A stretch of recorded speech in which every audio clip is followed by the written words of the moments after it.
Well, hi there, Andrew Bell with you, and my goodness, we can certainly feel summer as the temperatures really begin to warm up here on the Gold Coast. The Thursday before last was a spectacular day for us, the 29th year in a row where we were named Queensland's #1 railway office, together with other awards such as the highest ranking commercial sales office in the country, the #1 property management office for the third consecutive year, and the community contribution award for the $5 million odd we've raised for our community groups here on the Gold Coast. It's made me reflect on the great city we have. Our history goes back to the 1880s, where land along the Nerang River at Southport caught the eye of Brisbane's elite, and it was identified as an ideal holiday destination. Now at the time, Southport was already a bustling township in a part of Queensland that was better known for farming and cedar logging. All of a sudden, beach houses, hotels and guest houses sprang up to meet the growing demand from Brisbane people in particular, who are holiday makers. And by the 1930s, most of the coastline between Southport and the New South Wales border had been developed into holiday homes. That period was when we first saw strong price growth, and it drew notoriety around the country. What was previously known as the South Coast earned a great new name as the Gold Coast as prices skyrocketed, an analogy of course with the gold being so valuable.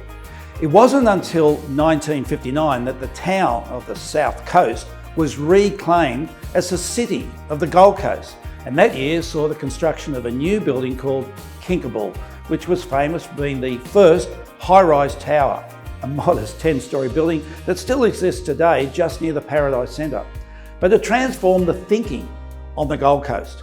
A Polish-born Melbourne-based entrepreneur, Stanley Corman, became one of the driving forces here on the coast. Not only did he build Kinkaball, but he was involved in several nearby canal estates. He was inspired by the resorts of Miami and Hawaii, and he pioneered the development of large-scale hotels with upmarket amenities.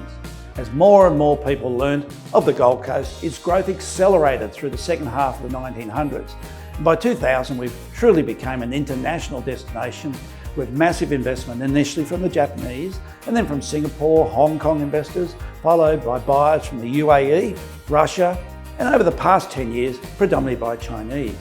However, it's New Zealand that has always been our largest foreign investors and make up such a welcoming percentage of our permanent Gold Coast population.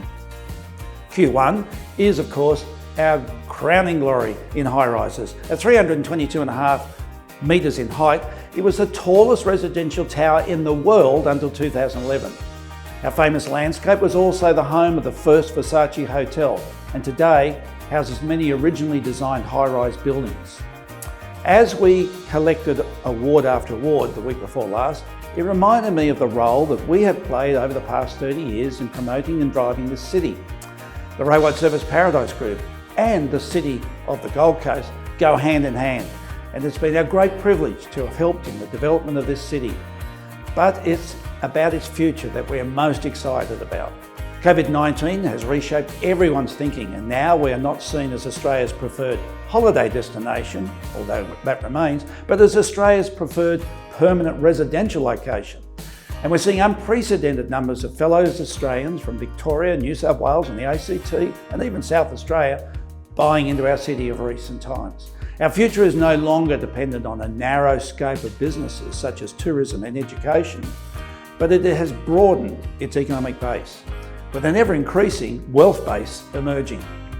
It's been my pleasure to bring our fortnightly reports to you for over 8 years now, and you can be assured that we'll continue to guide and give you the most accurate and finger on the pulse feedback about our market as we move forward. Now, spring is upon us, and of course it's such an important time here on the Gold Coast. We've handled COVID-19 better than most countries in the world. Let's never forget how lucky we are to be Australians. And as we lead into the spring months, I'd like to remind everybody that we have our spring event, one of the most exciting real estate events on the Gold Coast. And we welcome anyone who's thinking about selling their properties to let us know now, because the close-off of that is not too far away. And it'll be our great delight to be able to promote your property at this beautiful time of the year to an ever-increasing audience of people wanting to live here. Now, I'll be back to you in a fortnight's time with more information about the real estate market. Until then, stay safe, let's support one another. All the best for now.